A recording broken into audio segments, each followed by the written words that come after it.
మితిమీరిపోతుంది. దీనికి ఒకటి మనం పరిష్కారం చేయాల్సింది. ఈ కరోనా కంటే డేంజర్ అయిపోయింది, హాట్స్పాట్ లాగా.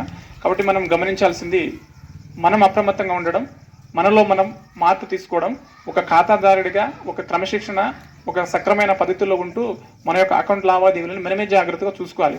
ఎవరో వచ్చి కాపాడతారంటే ఇది భ్రమ మాత్రమే. ఎందుకంటే మనం ఎక్కడో పని చేస్తున్నామో మన అకౌంట్ ఏమో బ్యాంకులో ఉంటుంది, పైసలేమో అటు పోతున్నాయి. ఎందుకంటే ఇప్పుడు మనం పల్లీలు అమ్ముతున్నాం, లేదంటే ఈ మొక్కజొన్నలు అమ్ముతాం, లేదంటే ఇప్పుడు మిరపకాయలు అమ్ముతాం, లేదంటే ఇంకా ఇతరితర వేరుశనగ పంటలు అన్నీ కూడా అమ్ముతుంటాం. ఎక్కడ కూడా మనకు పైసలు ఇవ్వట్లేదు. ఎందుకంటే ఇండియా మొత్తం కూడా డిజిటల్ నడుస్తుంది. కాబట్టి అక్కడ కూడా ఎవరు ఇచ్చినా మనకు ఏ సీసీఐకి ఇచ్చినా కూడా, కాటన్ కార్పొరేషన్ ఆఫ్ ఇండియాలో ఇచ్చినా కూడా మనకు అకౌంట్లోకి ట్రాన్స్ఫర్ చేస్తున్నారు. రైతు 1-2 సార్లు వస్తుంది అకౌంట్లోకి, లక్షలు వస్తుంది. అక్కడ కూడా మీరు జాగ్రత్తగా ఉండాలి. ఎక్కడ కూడా మీరు అట్లాంటి ఏదన్నా కొంచెం నెగ్లెక్ట్ చేసినా అకౌంట్లో ఉన్నటువంటి పైసలు పోతాయి. నేను ఎస్బీఐ నుంచి మేనేజర్ సార్ మాట్లాడుతున్నాను కానీ టక్కున మీరు ఏది ఇవ్వకూడదు. ఇదంతా మోసం అన్నట్టు గమనించాలి. మిమ్మల్ని నేను మేనేజర్ అని మాట్లాడుతున్నాను, నేను ఎస్ఐ మాట్లాడుతున్నాను అని చెప్పి చెప్తే ఇదంతా ఫ్రాడ్ అన్నట్టు గమనించాలి. ఖాతాదారులుగా మనం అలర్ట్గా ఉంటే మాత్రం దీన్ని మనం అరికట్టలేము. కాబట్టి కొంచెం జాగ్రత్తగా ఉండాలి. ఎక్కడ కూడా ఏపీకే ఫైల్స్ మనము 2,000 రూపాయలు వచ్చేటువంటి పిఎం కిసాన్ పైసలు కూడా ఏపీకే ఫైల్స్ పంపిస్తున్నాడు, మీరు ఫోన్లోనే అప్లై చేసుకోమని చెప్పేసి. కాబట్టి అట్లాంటివి ఏవి కూడా ఉండదు. ఏపీకే ఫైల్స్ టోటల్ మోసం అన్నట్టు. ఇప్పుడు ఏదైనా లేటెస్ట్గా ఏం తీసుకొస్తారంటే, ఇప్పుడు వాళ్ళు ఏదైనా ఇప్పుడు ఇందిరమ్మ ఇండ్లు అనుకోండి, ఇప్పుడు లేటెస్ట్ ఏదైనా నడుస్తుందంటే దాన్ని ఆసరాగా చేసుకుంటారు, లేదంటే ఇంకా ఏదైనా స్కీమ్స్ ప్రభుత్వం నుంచి వస్తున్నాయంటే దాన్ని ఆసరాగా చేస్తున్నారు. కాబట్టి మీరు గమనించాలి, ఎక్కడ కూడా మీరు నెగ్లెక్ట్ ఉండకూడదు. ఖాతాదారులుగా అన్ని జాగ్రత్తలతో కూడుకొని అప్రమత్తంగా ఉండాలి. ఏదన్నా మీకు అనుమానం వచ్చి మీకు ఏదన్నా మీ అకౌంట్స్ నుంచి డబ్బులు కట్ అయినట్టు మీకు అనుమానం వస్తే cyber crime toll free number 1930 1930 toll free నెంబర్కి ఫోన్ చేయాలి. ఆ తర్వాత మనం బ్యాంకులో వెళ్ళి కూడా కంప్లైంట్ చేయాల్సి ఉంటుంది. కాబట్టి కొంచెం జాగ్రత్తగా ఉండాలి. ఇవి ఏవి కూడా అట్లాంటి లింక్స్ కానీ, ఏపీకే ఫైల్స్ కానీ, వీడియో కాల్స్ కూడా మీరు అమ్మాయిలు, వయసులో ఉన్నటువంటి అమ్మాయిలైనా సరే అబ్బాయిలైనా సరే అందరూ కూడా వీడియో కాల్స్ మాట్లాడడం, కొంచెం మన వాళ్ళతోటి మాట్లాడడం కానీ బయట వ్యక్తులతోటి మీరు ఎవరో మనకు వస్తున్నది కాల్స్ అని చెప్తే మీరు మాట్లాడితే ఇబ్బంది పడతారు, మోసపోతారు. డిజిటల్ అరెస్ట్ అని చెప్తున్నారు. డిజిటల్ అరెస్ట్ ఈ దేశంలో ఎక్కడ కూడా డిజిటల్ అరెస్ట్ లేదు, ఇదంతా మోసం. కాబట్టి డిజిటల్ అరెస్ట్ అనేది టోటల్ అది పూర్తిగా మోసం అన్నట్టు. కాబట్టి గమనించాలి. మీకు ఎవరైనా వీడియో కాల్స్లో కూడా మీరు అరెస్ట్ అయ్యారు, నేను లాయర్ మాట్లాడుతున్నాను అని చెప్పేసి పోలీసు డ్రెస్ వేసుకొని సేమ్ మన స్టేషన్ లాగానే లొకేషన్ సెట్ చేసుకొని మాట్లాడినా కూడా మీరు గమనించాలి. ఏ స్టేషన్ మాట్లాడుతున్నా ఆ స్టేషన్కే వస్తాను, ఏ మేనేజర్ మాట్లాడుతున్నారు ఆ మేనేజర్, ఆ బ్యాంక్కే వస్తాను, హైదరాబాద్ నుంచి అదే బ్యాంకులు అట్లని చెప్పండి. అంతేగాని ఏది కూడా ఇవ్వడానికి ఛాన్స్ లేదు. ఎందుకంటే ఇదంతా మనకు ఆధార్ కార్డు, పాన్ కార్డు రెండు కూడా బ్యాంక్ లింక్ అయి ఉంటుంది. ఇంకోటి కాబట్టి మన పూర్వీకులు ఎవరైనా చనిపోయి ఉంటే, ఇంకోటి రిజర్వ్ బ్యాంక్ ఆఫ్ ఇండియా ఏం చేసిందంటే, మన పూర్వీకులు ఎవరైనా చనిపోయి ఉంటే అన్క్లెయిమ్డ్ డిపాజిట్ అని చెప్పేసి వాళ్ళ అకౌంట్లో 5,000 ఉన్నా, 10,000 ఉన్నా, ₹1,00,000 ఉన్నా మాకు ఇవ్వలేదు సార్, అప్పట్లో వాళ్ళు చనిపోయారు, వాళ్ళ ఖాతాలు ఇది అది అని చెప్పేసి చెప్తున్నారు. కాబట్టి వాళ్ళ కొడుకులు కానీ కూతురులు కానీ ఉంటే మన అమరాబాద్ ఎస్బీఐ ఉంది కదా, ఆ బ్యాంకులో మన ఖాతాదారులు మన ఊరి వాళ్ళు ఎవరైనా ఉంటే ఆ పైసలు వెళ్ళి తీసుకోవడానికి మనకు అనుమతి ఇచ్చింది.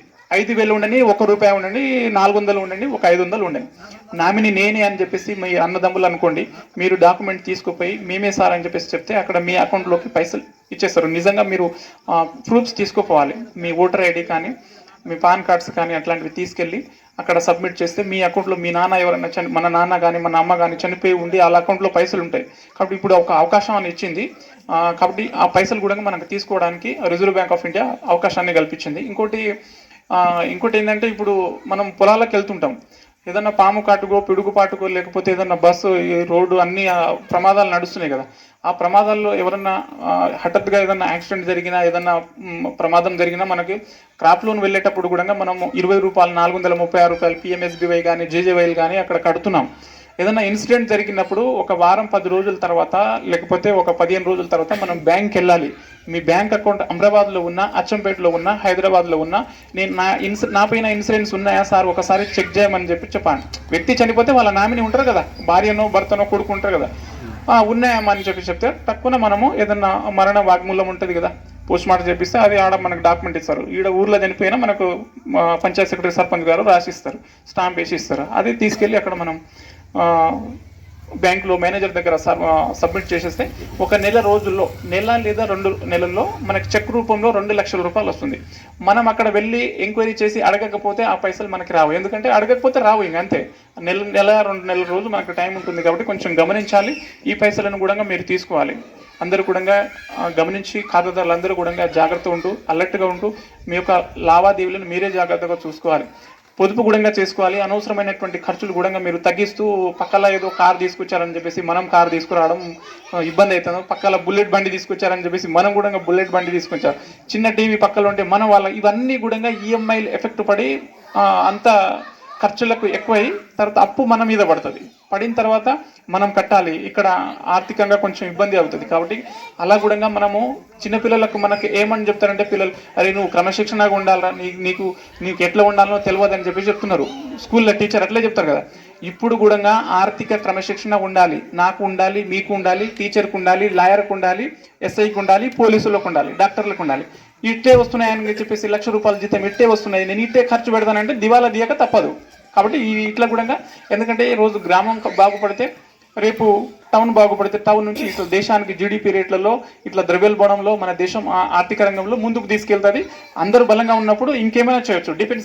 డిఫెన్స్ పరంగా కూడా మనం ఇవాళ ప్రపంచ దేశాలతో కూడా పోటీ పడవచ్చు. కాబట్టి కొంచెం గమనించాలి. మనం కూడా ఎక్కడ పడితే అక్కడ ఖర్చు చేయకుండా కొంచెం పొదుపును చేస్తూ మీరు ఎక్కడ ఇన్వెస్ట్ చేస్తే ఏది ఇన్వెస్ట్ చేస్తే మంచిగా ఉంటుంది, ఎక్కడ పొదుపు చేయాలి, ఎక్కడ ఏం తీసుకుంటే మనకు ఇంట్రెస్ట్ వస్తుంది, ఎక్కువ వస్తుంది అని చెప్పేసి అది కూడా బయట కూడా ఇచ్చి మనం మోసపోకూడదు. ₹1 కూడా మోసపోకుండా అలర్ట్ చేయడమే ఈ మీటింగ్ అన్నట్టు. కాబట్టి మీరు గమనించాలి. మీ అందరికీ అకౌంట్స్ ఉన్నాయి. మీరు ఏదో పని మీద బ్యాంక్కి వెళ్ళేటప్పుడు నా అకౌంట్కి మెసేజ్ అలర్ట్ పెట్టండి సార్, నా అకౌంట్కి మెసేజ్ అలర్ట్ పెట్టండి సార్, నాకు మెసేజ్ వస్తలేదు. ఎందుకంటే మనం ఎక్కడో పని చేస్తూ ఉంటాం, ఆ పైసలు అక్కడ పడి ఉన్నాయి, పడినా తీసుకున్నా టక్కున మనకు మెసేజ్ రావాలి. క్రెడిట్ అయినా డెబిట్ అయినా మనకు లావాదేవీలు మనం ఎక్కడ ట్రాక్టర్ పైన నాగులు దున్నుకుంటా ఉన్నా మనకు మెసేజ్ కన్ఫర్మేషన్ రావాలి. గంట ముందు నా అకౌంట్లో నుంచి 10,000 కట్ అయినాయి, నేనే తీసుకున్నా. లేదంటే ఈ ఫోన్పేలు గూగుల్ పేలు కూడా వాడేటప్పుడు కొంచెం జాగ్రత్తగా ఉండాలి. డిజిటల్ పేమెంట్స్లో కూడా అవతల వ్యక్తి కూడా కొంచెం ఎలక్షన్ని ఆసరాగా తీసుకొని ఒక 5-10,000 మిమ్మల్ని గాలం పంపిస్తాడు, మీ అకౌంట్కి పంపించిన తర్వాత మనకు పైసలు వచ్చాయని చెప్పేసి సంబరపడతాం. గంట సేపట్లో మనకు ఫోన్ వస్తుంది మళ్ళీ, అన్న జర మా అక్కకు, అన్నకు, తమ్ముడుకు హాస్పిటల్లో ఉన్నారన్న, వాళ్ళకి పంపాల్సిన డబ్బులు మీకు వచ్చినాయని చెప్తారు.